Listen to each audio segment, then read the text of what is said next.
మా latest videos కోసం మా ఈ తెలుగు న్యూస్ ఛానల్ సబ్స్క్రైబ్ చేసి గంట సింబల్ యాక్టివేట్ చేసుకోండి. రేపే ధన త్రయోదశి శనివారం. ఈరోజు శని త్రయోదశి కూడా కలిసి వచ్చింది. ఇది లక్ష్మీదేవికి చాలా ఇష్టమైన రోజు. అయితే ఎంతో పవిత్రమైన ఈ ధన త్రయోదశి రోజున ఇంట్లోని ఆడవాళ్ళు గుర్తుపెట్టుకొని ఈ కూర వండినా తిన్నా కోటి జన్మల పుణ్యం వస్తుంది. లక్ష్మీదేవి అనుగ్రహం లభిస్తుంది. దరిద్రాలు దోషాలు పోతాయి. వద్దన్న ధనం వస్తుంది. కష్టాలు పోతాయి. మీరు కుబేరులుగా మారిపోతారు. అంతేకాదు ఎవరైతే ధన త్రయోదశి రోజు ఈ కూరను వండుకొని తింటారో వారి ఒంట్లోని దరిద్రం మొత్తం పోతుంది. సకల శుభాలు కలుగుతాయి. లక్ష్మీ అనుగ్రహంతో మీ ఇంట్లో కనకవర్షం కురుస్తుంది. మరి ధన త్రయోదశి రోజు ఏ కూరని వండితే కోటి జన్మల పుణ్యం వస్తుంది అనే విషయాన్ని ఇప్పుడు మనం ఈ వీడియోలో వివరంగా తెలుసుకుందాము. ఫ్రెండ్స్, ఫస్ట్ అయితే కామెంట్ బాక్స్లో శ్రీమాత్రే నమః అని కామెంట్ చేయండి. అలాగే ఈ వీడియోకి ఒక లైక్ కొట్టి మాకు సపోర్ట్ చేయండి. ఈరోజే లక్ష్మీదేవి జన్మించింది. దేవవైద్యుడైన ధన్వంతరి కూడా ఈరోజే జన్మించాడు. ధన త్రయోదశి లేదా ధన్తేరాస్ దీపావళికి 2 రోజుల ముందు వచ్చే ఈ పండుగకు ఎంతో విశిష్టత ఉంది. దేవదానవులు అమృతం కోసం క్షీరసాగర మదనం చేయు సమయంలో ఆ పాలసముద్రం నుంచి శ్రీ మహాలక్ష్మి జన్మించింది. అంతేకాదు సంపదలను ప్రసాదించే కల్పవృక్షము కామధేనువు దేవవైద్యుడు ధన్వంతరి కూడా శ్రీ మహాలక్ష్మితో పాటే జన్మించారు. ఆ రోజే ఆశ్వయుజ కృష్ణ త్రయోదశి, దానికే ధన త్రయోదశి అనే పేరు వచ్చింది. శ్రీ మహాలక్ష్మి అనుగ్రహం లేకపోతే ఎంత చదువు చదివినా ఎన్ని తెలివితేటలు ఉన్నా జీవితం శూన్యం. అందుకే సర్వ సంపద ప్రధాయిని అయిన శ్రీ మహాలక్ష్మి అనుగ్రహం కోసం సర్వ మానవాళి ఈ రోజున శ్రీ మహాలక్ష్మిని ఎంతో భక్తి శ్రద్ధలతో పూజించి ఆమె ఆశీస్సులు అందుకుంటూ ఉంటారు. శ్రీ మహాలక్ష్మి ధనానికి ప్రతిరూపము. అందుకే ఆమె జన్మదినమైన ఈ ఆశ్వయుజ కృష్ణ త్రయోదశిని ధన త్రయోదశి అంటారు. ధనానికి ఆదిదేవత శ్రీ మహాలక్ష్మి. ధనానికి ఆదినాయకుడు ఉత్తర దిక్పాలకుడైన కుబేరుడు. అందుకే ఈ ధన త్రయోదశి నాడు శ్రీ మహాలక్ష్మితో పాటు కుబేరుణ్ణి కూడా ఆరాధిస్తారు. సాధారణంగా ఈ దీపావళి లక్ష్మీ పూజను సాయం సమయంలో ప్రదోష వేళల్లో వృషభ లగ్నంలో చేస్తారు. సూర్యాస్తమయం అయిన తర్వాత సుమారు 90 నిమిషాలు ఈ ప్రదోషకాలం ఉంటుంది. కనుక ఈ సమయంలో శ్రీ మహాలక్ష్మి పూజను చేసుకుంటే చాలా మంచిది. కొన్ని ప్రాంతాలలో శ్రీ మహాలక్ష్మి కుబేరులతో పాటు ధన్వంతరిని కూడా పూజిస్తారు. ధన్తేరస్ రోజున లోహపు వస్తువులను కొనరాదు. అంటే ఇనుముతో తయారు చేసిన వస్తువులు ఎట్టి పరిస్థితుల్లోనూ కూడా ఈరోజు కొని ఇంట్లోకి తీసుకురావద్దు. అలా చేస్తే దరిద్రం వచ్చి చేరుతుంది. రాహువు లేదా శని ప్రభావం పడుతుంది. ఫలితంగా ఇంట్లో ఏదో ఒక చికాకులు గొడవలు కలిగే ప్రమాదం ఉంది. అలాగే ధన త్రయోదశి రోజున గాజుతో తయారైన వస్తువులను ఇంట్లోకి తీసుకురాకూడదు. కనుక గాజు వస్తువులను ఈరోజు ఎట్టి పరిస్థితుల్లో కొనుగోలు చేయవద్దు. ధన త్రయోదశి రోజున మీ ఇంట్లో అవసరాలకు స్టీల్ వంటి పాత్రలను కొనుగోలు చేయరాదు. స్టీల్తో తయారైన వస్తువులను ఈరోజు కొనుగోలు చేస్తే మంచిది కాదని గుర్తుంచుకోవాలి. కాదని కొన్నవారి మీద రాహువు చెడు దృష్టి పడే అవకాశం ఉంటుంది. ఏడాది పొడవునా రాహువు చెడు దృష్టి చేత కష్టాలను అనుభవిస్తారు. ఇనుప వస్తువులైన కత్తులు, కత్తెర లాంటి వస్తువులను కూడా ఈరోజు కొనుగోలు చేయకూడదు. ధన త్రయోదశి రోజున ఈ వస్తువుల్లో ఏ ఒక్కటి కొని ఇంటికి తెచ్చుకున్నా కష్టాల పాలవుతారు. ఎంతో పవిత్రమైన ఈ ధన త్రయోదశి రోజున ఇంట్లోని ఆడవారు బీరకాయ కూరను కానీ లేదా సొరకాయ కూరను కానీ వండితే చాలా మంచిది. అందులోనూ ఈ కూరల్లో పాలు పోసి వండుకుంటే మరీ మంచిది. ఇలా ఈరోజు బీరకాయ లేదా సొరకాయ కూరను పాలు పోసి వండితే కోటి జన్మల పుణ్యం వస్తుంది. ఈరోజు అందరూ ఈ కూరలు వండాలి. తప్పకుండా ఈరోజు ఈ కూరను అందరూ కూడా తినాలి. అలా తినటం వలన లక్ష్మీదేవి అనుగ్రహం కలుగుతుంది. దరిద్రాలు దోషాలు పోతాయి. అదృష్టం వరిస్తుంది. ఐశ్వర్య యోగం కలుగుతుంది. దాని వలన వద్దన్న ధనం వస్తుంది. ఈరోజు కూరల రూపంలోనే కాదు ఏ రూపంలో అయినా సరే బీరకాయను కానీ లేదా సొరకాయను కానీ తింటే లక్ష్మీ యోగం కలుగుతుంది. అంటే పచ్చడి రూపంలో కావచ్చు, కూర రూపంలో కావచ్చు, ఫ్రై రూపంలో కావచ్చు, బజ్జీల రూపంలో కావచ్చు, హల్వా రూపంలో కావచ్చు, ఇలా ఏ రూపంలో అయినా సరే సొరకాయను బీరకాయను తినాలి. అలా తింటే ఒంట్లోని దరిద్రమంతా కూడా పోతుంది, సకల ఐశ్వర్యాలు సిద్ధిస్తాయి, కోటి జన్మల పుణ్యం వస్తుంది. కాబట్టి ధనత్రయోదశి రోజున బీరకాయ మరియు సొరకాయ కూరలను తిని మీరు కూడా శుభ ఫలితాలను పొందండి. ధనత్రయోదశి రోజు పొరపాటున కూడా మాంసాహారం తినకూడదు, మందు తాగకూడదు. ఈరోజు ఒక రాగి గ్లాసులో లేదా చెంబులో నీళ్లు తీసుకొని ఆ నీటిలో 2 యాలుక్కాయలు కొంచెం పసుపు వేసి ఆ తర్వాత ఆ నీటిని తీసుకుని వెళ్ళి జిల్లేడు చెట్టు మొదట్లో పోయాలి. అలా పోస్తే జాతకంలో ఉండే దోషాలన్నీ కూడా పోతాయి, వివాహ దోషాలు పోతాయి. వివాహం ఆలస్యమవుతున్న వారు ఇలా చేస్తే త్వరలోనే వివాహం జరుగుతుంది, మీ జాతకం అద్భుతంగా మారుతుంది. కనుక అందరూ ఈరోజు ఈ రాగి గ్లాసులో లేదా చెంబులో నీళ్లు తీసుకొని ఆ నీటిలో 2 యాలుక్కాయలు కొంచెం పసుపు వేసి తర్వాత ఆ నీటిని తీసుకుని వెళ్ళి జిల్లేడు చెట్టు మొదట్లో పోయండి. అంతేకాదు ఈ ధనత్రయోదశి రోజు మీ ఇంటి ముందుకు ఎవరైనా బిచ్చగాళ్ళు కానీ అడుక్కునే వాళ్ళు కానీ వస్తే వారికి తియ్యటి పదార్థాలను అంటే స్వీట్స్ని కానీ మీ ఇంట్లో వండిన తియ్యటి పదార్థాలను కానీ దానంగా ఇవ్వండి. ఇలా చేస్తే మీ ఇంటికి పట్టిన దరిద్రాలన్నీ పోతాయి, సంవత్సరమంతా ఐశ్వర్యం వస్తూనే ఉంటుంది. ఈ ధనత్రయోదశి రోజు ఆకుపచ్చ లేదా పసుపు రంగులో ఉండే దుస్తులు ధరిస్తే చాలా మంచిదని పెద్దలు చెప్తూ ఉన్నారు. కనుక అందరూ ఈ రంగు దుస్తులు ధరించి అమ్మవారిని పూజించండి. ఇక ఎంతో పవిత్రమైన ధనత్రయోదశి రోజు మీరు బంగారం కొనవలసిన పని లేదు. ఈరోజు మీరు కేవలం 5 రూపాయలతో ఒక ఉప్పు ప్యాకెట్ను కొని ఇంటికి తెచ్చుకొని ఆ ఉప్పుని లక్ష్మీదేవి అమ్మవారి ఫోటో ముందు పెడితే మీరు కిలో బంగారాన్ని ఇంటికి తెచ్చుకున్నట్లే. ఎందుకంటే ఉప్పు అనేది లక్ష్మీదేవికి ఎంతో ఇష్టమైన పదార్థం. ఉప్పును లక్ష్మీ స్వరూపంగా భావిస్తారు. లక్ష్మీదేవికి బంగారం కన్నా ఉప్పు అంటేనే ఎక్కువ ఇష్టం. కనుక ఈ ధనత్రయోదశి రోజున మీరు ఏ సమయంలో అయినా సరే ఉప్పును అనగా గల్లులుప్పును తెచ్చి లక్ష్మీదేవి ఫోటో ముందు పెట్టి యథావిధిగా లక్ష్మీదేవిని పూజించాలి. ఈరోజు ఇలా చేస్తే అఖండ ఐశ్వర్యం మీ ఇంటికి వస్తుంది, అప్పుల బాధలు పోతాయి, ఆర్థిక ఇబ్బందులన్నీ కూడా పోతాయి. మీరు పట్టిందల్లా బంగారం అవుతుంది. కనుక అందరూ కూడా ఉప్పును కొని తెచ్చుకోండి. ఉప్పు దొరకకపోతే పసుపును అయినా సరే కొని తెచ్చుకోవచ్చు. ఎందుకంటే పసుపు పసిడి రంగులో ఉంటుంది. పసుపు శుభానికి సూచిక.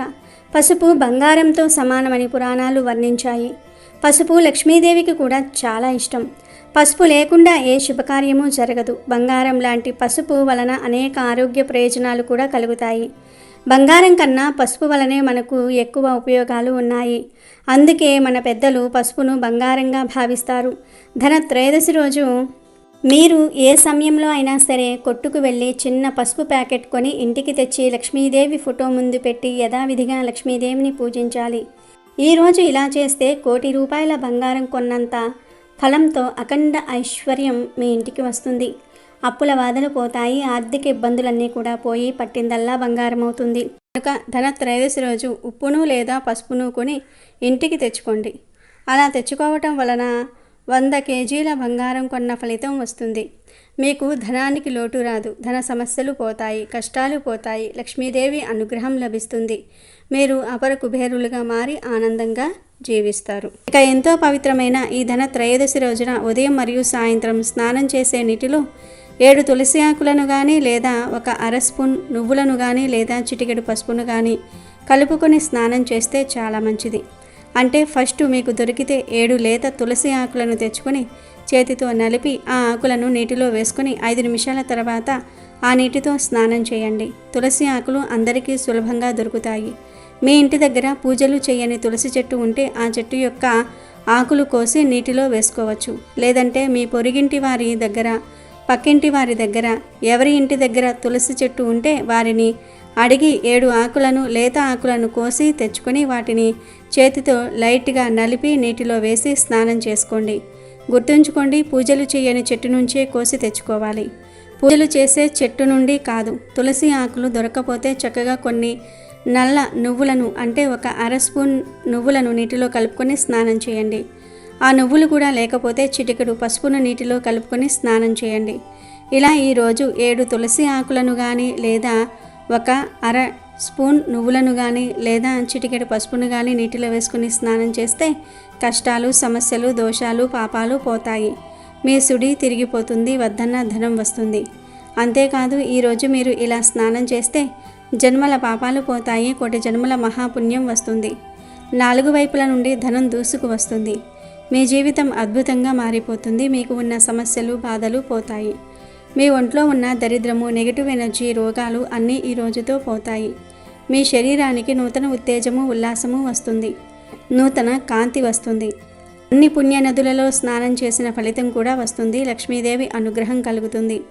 తిరిగిలేని రాజయోగం పడుతుంది. ఇక మీరు ఏ పని చేసినా పట్టిందల్లా బంగారం అన్నట్టుగా అన్ని పనులలో విజయాన్ని పొందుతారు. తిరిగిలేని రాజయోగం పడుతుంది కనుక ఈ ధనత్రయోదశి రోజు ఉదయం మరియు సాయంత్రం అందరూ ఈ విధంగా స్నానం చేసి లక్ష్మీ అనుగ్రహాన్ని పొంది శుభ ఫలితాలను పొందండి. అంతేకాదు ఈరోజు స్త్రీలు స్నానం చేసే ముందు ముఖానికి కొంచెం పసుపు రాసుకోండి. స్నానం చేశాక పాదాలకు ఖచ్చితంగా పసుపు రాసుకోవాలి. ఇలా ధనత్రయోదశి రోజు పసుపు రాసుకుంటే సౌభాగ్యం పెరుగుతుంది. ఈ ధనత్రయోదశి రోజు ఒక అద్భుతమైన చెట్టును తాకితే చాలు ఇంట్లో కోట్ల వర్షం కురుస్తుంది. తరతరాలకు తరగని ఐశ్వర్యం వస్తుందని మన శాస్త్రాలు చెప్తూ ఉన్నాయి. ఈరోజు బంగారం కొనాల్సిన పని లేదు. కేవలం ఈ చెట్టును తాకండి, మీకు 100 కిలోల బంగారం కొన్నంత ఫలితం వస్తుంది. మరి ఇంతకీ ఆ చెట్టు ఏమిటి అంటే వేప చెట్టు. మీరు ఈరోజు కేవలం వేప చెట్టును తాకండి చాలు, బంగారం కొని ఇంటికి తెచ్చుకున్నంత పుణ్యం వస్తుంది. మీకు రాజయోగం పడుతుంది. లక్ష్మీదేవి అనుగ్రహం లభిస్తుంది. మన హిందూ సాంప్రదాయంలో వేప చెట్టుకు ఎంతో ప్రాధాన్యత ఉంది. ఉదయం లేవగానే వేప చెట్టును చూస్తే ఆ రోజంతా శుభం కలుగుతుందని అందరూ నమ్ముతూ ఉంటారు. వేప చెట్టు అంటే సాక్షాత్తు లక్ష్మీదేవి. ఈరోజు వేప చెట్టును పూజిస్తే సాక్షాత్తు లక్ష్మీదేవిని పూజించినట్లే లెక్క. ఈ ధనత్రయోదశి రోజు మీకు దగ్గరలో వేప చెట్టు ఎక్కడ ఉంటే అక్కడకు వెళ్ళి ఆ చెట్టును కేవలం తాకితే చాలు మీ కష్టాలు, సమస్యలు పోతాయి. అష్టైశ్వర్యాలు సిద్ధిస్తాయి. మీకు ఈరోజు ఎక్కడ వేప చెట్టు కనిపించినా ఆ చెట్టుకు చెంబుతో కొన్ని నీళ్లు పోసి తర్వాత చెట్టుకు నమస్కారం చేసుకొని 11 సార్లు ఆ చెట్టును తాకండి. అలా తాకేటప్పుడు మీ కోరిక చెప్పుకుంటే ఆ కోరిక త్వరగా నెరవేరుతుంది. తల్లి, బంగారం కొనే అంత స్తోమత మాకు లేదు. అందుకే లక్ష్మీ స్వరూపమైన నిన్ను తాకి నమస్కరిస్తున్నాము. మమ్మల్ని అనుగ్రహించి మాపై కటాక్షం కురిపించు అని నమస్కారం చేసుకోండి. ఇలా చేసిన తర్వాత ఆ చెట్టు కింద కాసేపు కూర్చొని ఇంటికి వెళ్ళండి. ఇదంతా చేయకపోయినా ఈ అద్భుతమైన రోజు కేవలం వేప చెట్టును కేవలం తాకినా చాలు, అందులోని అద్భుత శక్తులు మీలోకి ప్రవేశించి మీ దశ మారిపోతుంది. లక్ష్మీదేవి దీవిస్తుంది. మీ ఒంట్లోని నెగిటివ్ శక్తులను ఆ చెట్టు లాగేసుకుంటుంది. మంచి పాజిటివ్ ఎనర్జీని మీకు అందిస్తుంది. ఇలా ఈ రోజు చేస్తే మీ కష్టాలు, బాధలు పోయి తరతరాలకు తరగని ఐశ్వర్యం వస్తుంది. ఇంట్లో కోట్ల వర్షం కురుస్తుంది. అత్యుత్తమ ఔషధ గుణాలు ఉన్న చెట్లల్లో వేప చెట్టు ఒకటి. ఈ విషయాన్ని అనతి కాలంలోనే భారతీయులు గుర్తించి దాన్ని పవిత్ర వృక్షంగా పూజించటం మొదలుపెట్టారు. వేప చెట్టుకు ఆ విశేష గుణాలు రావడానికి కారణం అమృత బిందువులు దాని మీద పడటమే. గరుత్మంతుడు అమృత భాండం తీసుకొని పోతూ ఉండగా కొన్ని చుక్కలు చింది భూలోకంలో వేప చెట్టు మీద పడగా అది శక్తివంతమైన చెట్టుగా మానవులకు మేలు చేసే అమృత వృక్షంగా మారిందని పురాణ గాథ ఉంది. అందుకే ఇలాంటి అద్భుతమైన ధనత్రయోదశి రోజు వేప చెట్టును 11 సార్లు తాకటం వల్ల ఆ చెట్టులోని అమృతం మన ఒంట్లోకి ప్రవేశిస్తుంది. అంటే మన ఒంటికి చక్కని ఆరోగ్యం కలుగుతుంది. దేవతల వైద్యుడు ధన్వంతరి ప్రతిరూపమే వేప చెట్టు. భూలోకంలో వేప చెట్టును నాటి పోషించిన వారికి స్వర్గలోకం ప్రాప్తిస్తుందని నమ్మకం. వరుసగా 3 వేప చెట్లను పెంచి పోషిస్తే సూర్యలోకం ప్రాప్తిస్తుందని నమ్మకం. రాక్షసులు వెంటాడుతున్నప్పుడు సూర్యునికి ఆశ్రయం ఇచ్చిన చెట్టు వేప చెట్టు కాబట్టి సూర్యలోకానికి చేరుతుందనే నమ్మకం ఉంది. కాబట్టి ధనత్రయోదశి రోజు వేప చెట్టును తాకటం వల్ల అదృష్టం పడుతుంది, చక్కని ఆరోగ్యం కలుగుతుంది. వేప చెట్టులోని అమృత తత్వం మన ఒంట్లోకి ప్రవేశించి నిండు నూరేళ్లు ఆరోగ్యంగా జీవిస్తారు. కాబట్టి అందరూ ఈరోజు వేప చెట్టును తాకి శుభ ఫలితాలను పొందండి. కుబేరుడు తపోనిష్టకు మెచ్చి శ్రీ మహాలక్ష్మి అతనికి అపార ధనరాశిని ఇచ్చి సిరి సంపదలకు అతన్ని శాసకుడిగా చేసింది. ఉత్తర భారతదేశంలో ఈ పండుగను ఎంతో ఘనంగా జరుపుకుంటారు. గుజరాతీయులు ధనత్రయోదశి రోజును సంవత్సరాది పండుగగా కూడా జరుపుకుంటూ ఉంటారు. గుజరాతీయులు ధనత్రయోదశిని ధన్ తేరస్ అని పవిత్రంగా పిలుస్తారు. ధనత్రయోదశి నుంచి దీపావళి వరకు 3 రోజుల పాటు కొన్ని ప్రాంతాల్లో గోత్రి రాత్రి వ్రతం జరుపుకుంటూ ఉంటారు. గోమాతను లక్ష్మీ స్వరూపంగా భావించి ఎంతో భక్తి శ్రద్ధలతో పూజిస్తారు. ధనత్రయోదశి నాడు పితృదేవతలు తమ వారసులను ఆశీర్వదించడానికి భూమికి దిగివస్తారని ప్రజల విశ్వాసం. కనుక ఆ రోజు పితృదేవతలకు దారి చూపడానికి దక్షిణం వైపు దీపం పెడతారు. దీనినే బలిదీపం అని, యమదీపం అని కూడా అంటూ ఉంటారు. ఇలా దీపారాధన చేసిన వారికి అపమృత్యు దోషాలు తొలగిపోతాయని పురాణాలు చెప్తూ ఉన్నాయి. మానవుణ్ణి సుఖ సంతోషాలతో, పిల్లా పాపలతో, పాడి పంటలతో, అష్టైశ్వర్యాలతో ఆనందమయంగా జీవింపజేయడానికి శ్రీ లక్ష్మీమాత అష్టలక్ష్ముల అవతారాలను దాల్చింది. ఆదిలక్ష్మి, సంతానలక్ష్మి, గజలక్ష్మి, ధనలక్ష్మి, ధాన్యలక్ష్మి, ధైర్యలక్ష్మి, విద్యాలక్ష్మి, విజయలక్ష్మిలను 8 రూపాల్లో సర్వ సంపదలను ఇచ్చే తల్లిగా ప్రతి ఒక్కరూ ఆరాధిస్తూ లక్ష్మీ కటాక్షాన్ని పొందుతారన్న విశ్వాసం ఉంది. సకల ప్రజలను తన బిడ్డలుగా ఎంచుకొని వారికి నిరంతరాయంగా సర్వ సంపదలిస్తున్న తల్లి లక్ష్మీదేవిని కొలవని వారు లేరు.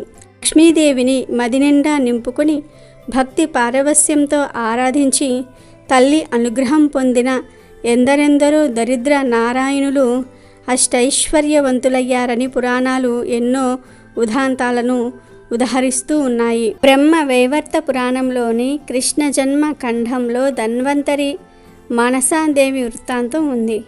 ఒకసారి ధన్వంతరి అతడి శిష్యులు కైలాసానికి వెళ్తూ ఉండగా శిష్యుడనే సర్పం వారిపై విషం చిమ్మగా ఒక శిష్యుడు స్పృహ తప్పి పడిపోతాడు. అప్పుడు ధన్వంతరి వనస్పతి ఔషధంతో అతన్ని తేరుకునేటట్లు చేశాడు. మరో శిష్యుడు తక్షకుడి తలపై ఉన్న మణిని లాగి నేలకు కొట్టాడు. అది తెలిసిన సర్పరాజు వాసుకి ద్రోణ, పుండరీక, ధనంజయులనే సర్ప ప్రముఖుల నాయకత్వంలో వేలాది సర్పాల్ని ధన్వంతరి బృందంపైకి పంపించాడు. ఆ సర్పాలు వెలువరించిన విషానికి తన శిష్యులు మూర్ఛపోయినా తన ఔషధంతో వారికి ధన్వంతరి స్వస్థత చేకూర్చాడు. చివరిగా శివుడి భక్తురాలైన మానసాదేవి అనే స్త్రీ సర్పాన్ని వాసుకి వారి పైకి పంపించాడు. ఆమె కూడా ధన్వంతరి శిష్యుల్ని ఏమీ చేయలేకపోయింది. ఆగ్రహించిన మానసాదేవి త్రిశూలాన్ని ధన్వంతరిపై ప్రయోగించబోగా శివుడు, బ్రహ్మ ప్రత్యక్షమై ఆమెను శాంతింపజేశారు. అథర్వణ వేదంలో భాగమైన ఆయుర్వేదాన్ని ధన్వంతరి ప్రచారం చేసి సకల జనులకు ఆరోగ్యం ప్రసాదించాడని విశ్వాసం. ఆయుర్వేదం సనాతన భారతీయ వైద్యం. ఇందులో కాయ, బాల, గ్రహ చికిత్సల గురించి శలాఖ్య, శల్య, విష, రసాయన, వాజీకరణ మంత్రాల గురించిన వివరణ ఉంది. విశ్వ వైద్య విజ్ఞానమంతా ఈ భాగాల్లోనే ఉందని, అందుకే ఆయుర్వేదం అష్టాంగ సంగ్రహమని విజ్ఞులు భావిస్తారు. చంద్రగుప్త విక్రమాదిత్యుడి ఆస్థానంలోని నవరత్నాల్లో ఒకరు ధన్వంతరి. అతడు కూడా వైద్యుడే కావటం విశేషం. తమిళనాడులోని శ్రీరంగం రంగనాథుడి ఆలయంలో ధన్వంతరి మందిరం ఉంది. కేరళలో కాలికట్ సమీపంలో ధన్వంతరి క్షేత్రం ఉంది. ఆయుర్వేద విజ్ఞానానికి ధన్వంతరి ఆరాధ్య దైవం. క్షీరసాగర మదనం సమయంలో శ్రీ మహావిష్ణువు యొక్క అంశావతారంగా అమృత కలశహస్తుడై సమస్త ప్రజలకు రోగ నివారణ ద్వారా ఆరోగ్యాన్ని ప్రసాదించడానికి ధన్వంతరి ఆవిర్భవించాడు. అలా ధన్వంతరి జన్మించిన ఆశ్వీజయుజ బహుళ త్రయోదశిని హిందువులు ధన త్రయోదశిగా జరుపుకుంటారు. దీపావళి వేడుకల్లో భాగమే ఈ పండుగ. ఉత్తర భారతదేశంలో దివాళీ సంబరాలు 5 రోజుల పాటు నిర్వహిస్తారు.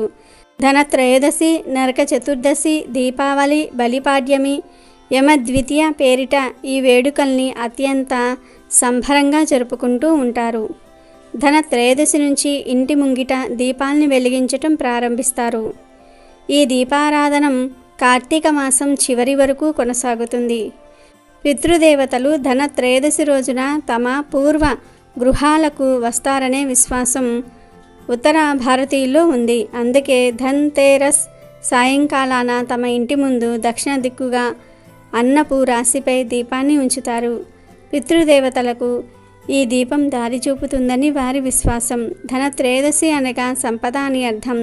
చాలామంది ఈ రోజున తమ కుటుంబం సుఖ సంతోషాలు అష్టైశ్వర్యాలతో ఉండాలని లక్ష్మీదేవిని, గణపతిని పూజిస్తారు.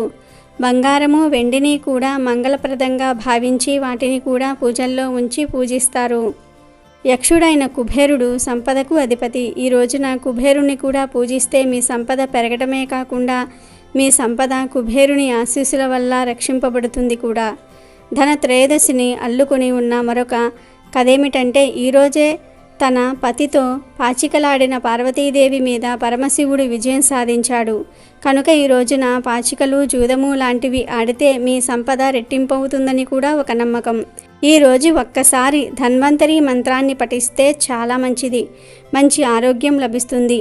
ఆ మంత్రం ఏమిటి అంటే, ఓం నమో భగవతే వాసుదేవాయ, ధన్వంతరాయే అమృత కలశహస్తాయ, సర్వామయ వినాశనాయ త్రైలోక్యనాథాయ శ్రీ మహావిష్ణవే నమః. ఈ మంత్రం చదవటం రానివారు కనీసం ఆ దేవవైద్యుడైనటువంటి ధన్వంతరిని తలుచుకున్నా చాలు, చక్కటి ఆరోగ్యం సిద్ధిస్తుంది. ఆశ్వీజ బహుళ త్రయోదశి రోజున ధనత్రయోదశిని జరుపుకుంటూ ఉంటారు. దీనినే ధన్తేరాస్ అని కూడా అంటారు. ధనత్రయోదశితోనే దీపావళి పండుగ మొదలవుతుంది. రోజు సాయంత్రం సమయంలో మీ పూజ గదిలో ఉన్న లక్ష్మీదేవి చిత్రపటం ముందు మట్టి ప్రమిదతో 2 నెయ్యి దీపాలు వెలిగించి దానిమ్మ పండ్లను లక్ష్మీదేవికి నివేదించి పూజ చేసుకోండి. అలాగే ఈ ధనత్రయోదశి నాడు ప్రతి ఒక్కరూ తప్పనిసరిగా ఇంటి గుమ్మం ముందు 2 దీపాలు వెలిగించండి. తద్వారా లక్ష్మీదేవితో పాటుగా కుబేరుడు కూడా మీ ఇంట్లోకి అడుగు పెడతాడు. అలాగే ఈ ధనత్రయోదశి పండుగ నాడు ప్రతి ఒక్కరూ యమదీపం వెలిగించాలి. యమదీపం వెలిగించటం ద్వారా మృత్యుదోషాలన్నీ కూడా తొలగిపోతాయి. మీ కుటుంబం ఆయుష్ పెరుగుతుంది. కనుక ఈరోజు సాయంత్రం సమయంలో మీ ఇంటి దక్షిణ దిశలో ఒక యమదీపం వెలిగించండి. యమదీపం అంటే బియ్య పిండితో ఒక ప్రమిదను తయారు చేసి అందులో ఆవ నూనె పోసి 4 వత్తులు వేసి దక్షిణముఖంగా దీపం వెలిగించాలి. దీన్నే యమదీపం అని అంటారు. ఈ దీపం వెలిగించటం వల్ల యమధర్మరాజు ఆశీస్సులు లభిస్తాయని, అనారోగ్య సమస్యలన్నీ వెంటనే తొలగిపోతాయని, ఆయుష్ పెరుగుతుందని నమ్మకం. దీని వెనుక ఒక కథ కూడా ఉంది. పూర్వం హిమ అనే ఒక పేరుగల రాజు ఉండేవాడు. అతనికి ఒక్కడే కుమారుడు. ఆ కొడుకును చిన్నప్పటి నుంచి అల్లారు ముద్దుగా పెంచారు. క్షత్రియుడు కనుక కత్తిసాము మొదలైన క్షత్రియ విద్యలన్నీ కూడా నేర్పించారు. కానీ ఆ రాకుమారుడి జాతకరీత్యా అతనికి వివాహం జరిగిన 4వ రోజుకు మరణిస్తాడని పురోహితులు చెప్పారు. అయినా ఓ రాకుమారి అతడిని ఇష్టపడి పెళ్లి చేసుకుంటుంది. తన పసుపు కుంకాలను తానే కాపాడుకుంటానని శపథం చేస్తుంది. పెళ్ళైన 4వ రోజు రాకుమారుడి గది ముందు తన దగ్గర ఉన్న ఆభరణాలు రాసులుగా పోస్తోంది. దేదీప్యమానంగా దీపాలను వెలిగిస్తుంది. రంగురంగుల రంగవల్లికలు తీర్చిదిద్దుతుంది. తన ఆరాధ్య దేవత అయిన లక్ష్మీదేవిని కీర్తిస్తూ శ్రావ్యంగా పాటలు పాడుతుంది. అప్పుడే రాకుమారుడి ప్రాణాలు తీసుకువెళ్ళడానికి యమధర్మరాజు పాము రూపం ధరించి అక్కడికి వస్తాడు. బంగారు ఆభరణాల మీద దీపపు కాంతి పడి ఆ గదంతా వెలుగులు విరజిమ్ముతున్నాయి. ఆ మెరుపు తలుకులకు ఆ పాము చూపు మందగిస్తుంది. దాంతో యముడు అడుగు ముందుకు వేయలేకపోతాడు. యముడు ఆ యువరాణి సంగీతానికి పరవశించి వచ్చిన పని మర్చిపోయి ఆమె సంగీతం వింటూ ఉంటాడు. ఇంతలోనే తెల్లవారిపోతుంది. యమఘడియలు దాటిపోవటంతో ఖాళీ చేతులతో వెళ్ళిపోతాడు. ఆమె స్ఫూర్తి ఉంటే విధిని సైతం ఎదిరించవచ్చునన్న సూచన ఈ కథలో కనిపిస్తుంది. ఈ కథను అనుసరించి అందరూ ఈరోజు యముడికి ప్రీతికరంగా యమదీపం వెలిగిస్తారు. యమదీపం ఎలా వెలిగించాలంటే, ధనత్రయోదశి రోజు చీకటి పడ్డాక గోధుమ పిండితో చేసిన దీపాన్ని ఇంటి ప్రధాన ద్వారం దగ్గర వెలిగించుకోవాలి. సాయంత్రం పూటే ముందుగా గోధుమ పిండిలో ఒక గవ్వ, ఒక రాగి నాణెం ఉంచి దీపం తయారు చేసుకొని చీకటి పడ్డాక గుమ్మం దగ్గర ఈ దీపాన్ని వెలిగించుకోవాలి. మరుసటి రోజు రాగి నాణాన్ని, గవ్వను దీపం నుండి వెలికి తీసి బీరువాలో లేదా ధనాన్ని దాచే చోట దాచుకోవాలి. ఇలా చేస్తే అపమృత్యు దోషాలు తొలగి ఆయుష్ పెరుగుతుంది. వచ్చే సంవత్సరం వరకు మృత్యుగండాలు రావు. ఈ దీపాన్ని దక్షిణం వైపు యముడి కోసం పెడతారు గనుక దీనిని యమదీపం అంటారు. ఈ దీపం వలన యముడు సంతోషించి మీ ఇంట్లో అపమృత్యువులు రాకుండా చేస్తాడు. అదేవిధంగా ఈ దీపం చనిపోయిన మన పెద్దవారికి దారి చూపుతుందని, ఈరోజు మన ఇంటికి చనిపోయిన పెద్దలు వస్తారని, వారు ఈ దీపాన్ని చూసి సంతోషిస్తారని మన పెద్దలు చెప్తూ ఉంటారు. అలాగే విశేషంగా ఈ ధనత్రయోదశి పండుగ నాడు ప్రతి ఒక్కరూ తప్పనిసరిగా లక్ష్మీ కుబేర చిత్రపటాన్ని తెచ్చుకొని మీ పూజ గదిలో పెట్టుకోండి. మహావిష్ణువు అంశ అవతారంగా అమృత కలశ వాస్తుడై సమస్త ప్రజలకు రోగ నివారణ ద్వారా ఆరోగ్యాన్ని ప్రసాదించడానికి ధన్వంతరి ఈరోజే ఆవిర్భవించాడు. కాబట్టి ధన్వంతరి జయంతి కూడా ధనత్రయోదశిని జరుపుకుంటారు. అంటే ధనత్రయోదశి రోజే లక్ష్మీదేవి జన్మించింది. ధన్వంతరి జన్మించాడు. ఈరోజే వామనుడు బలిచక్రవర్తి వద్ద 3 అడుగుల నేలను దానంగా స్వీకరించి భూలోకం మొత్తాన్ని ఒక్క పాదంతో ఆక్రమించాడు అని పెద్దలు చెప్తారు. అంతేకాదు ఈరోజే లక్ష్మీదేవిని నరకాసురుని చెర నుండి విముక్తిరాలుని చేసి శ్రీ మహావిష్ణువు ఆమెను ధనాధిష్ట దేవతగా ప్రకటించి ధనలక్ష్మి పేరిట ఐశ్వర్యానికి పట్టాభిషిక్తురాలని చేసింది ఈరోజే. ధనానికి ఆదినాయకుడు ఉత్తర దిక్పాలకుడైన కుబేరుడు. అందుకే ఈ ధనత్రయోదశి రోజు శ్రీ మహావిష్ణువుతో పాటు కుబేరుణ్ణి కూడా ఆరాధిస్తూ ఉంటారు. బంగారం కొనుగోలుకు అత్యంత శుభప్రదమైన దినాలలో ధనత్రయోదశి కూడా ఒకటి అని అందరూ చెప్తారు. కానీ కాదు. గురు పుష్యయోగం, రవి పుష్యయోగం ఉన్న రోజుకు బంగారం కొనడానికి మంచి రోజులు. వ్యాపార సంస్థలు ధనత్రయోదశి రోజు బంగారం కొనాలని విపరీతంగా ప్రచారం చేస్తూ ఉన్నాయి. కానీ దీనికి ఎటువంటి శాస్త్ర ప్రమాణం లేదు. ధనత్రయోదశి నాడు పండితులకు, బ్రాహ్మణులకు వస్త్రదానం, సువర్ణదానం, ఆభరణ దానం చేయటం వలన విశేష ఫలితం వస్తుంది అని శాస్త్రాలు చెప్పాయి. కానీ బంగారం కొనమని చెప్పలేదు.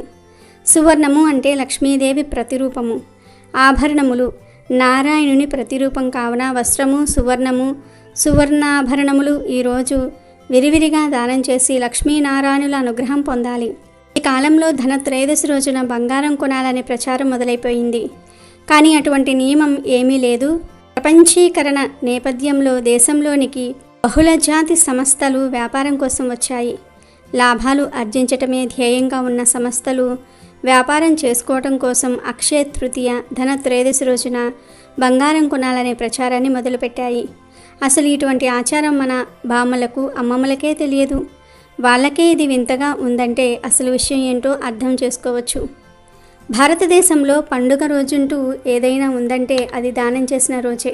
సంపదలు దాచుకోవటం కాకుండా ఉన్న సంపదను పుణ్యంగా మార్చుకొని వచ్చే జన్మలకు ఉపయోగించుకోవటం భారతీయుల విధానం. ధనత్రయోదశి రోజున కూడా అదే చెయ్యాలి. బంగారం కొని దాచుకోకూడదు.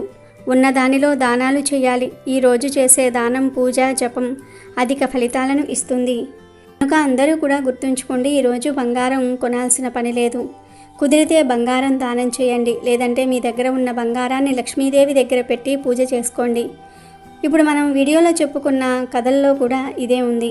ఇంట్లో ఉన్న బంగారంతోనే పూజ చేసి యమదీపం వెలిగించుకోవాలి. ఈసారి ఈ ధనత్రయోదశి రోజే శని త్రయోదశి కూడా కలిసి వచ్చింది. ఇలా కలిసి రావటం చాలా విశేషం. త్రయోదశి శనివారం నాడు వస్తే ఆ రోజును శని త్రయోదశిగా వ్యవహరిస్తూ ఉంటారు. శనివారం శ్రీ మహావిష్ణువునకు చాలా ఇష్టమైన రోజు. అందుకే ఆ రోజు వెంకటేశ్వర స్వామికి మనం పూజలు చేస్తూ ఉంటాం. త్రయోదశి శివుడికి ఇష్టమైన తిథి.